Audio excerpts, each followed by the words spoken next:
in ngày tua chuyện là ngay anh nghe ý rồi anh tin nghe phần nào tí chỗ mang kan khel mol top lova youtuber ni te kan tuma atu simin min lo la subscribe lo sim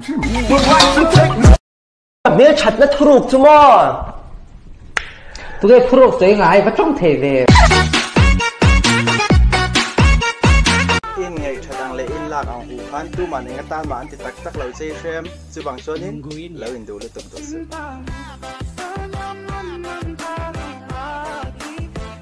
Pathian pakhat kan bia thla khi single ni po single kei po ka single bok ai tir simo thil lu reng an single thi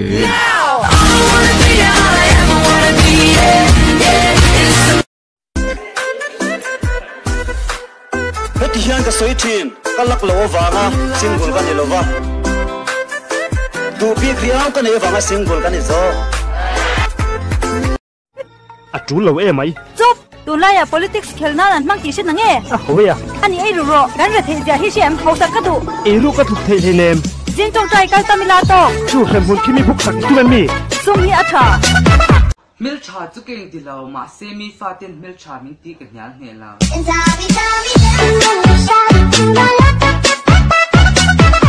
Dung dung tu min thil ve kai nem ma còn dung dung cái này có cái gì vậy à?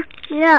don lung ruk tu ka nei po ka se raw ya Don dung dung cái này đó mu. Cái gì bên kho. Hey, Vanilla Crush, cái chuyện mò cái ta cái xem thấy ngang lâu trên nè. Chú vàng chuyện nằm mà do cái này ta mình xem mấy rồi.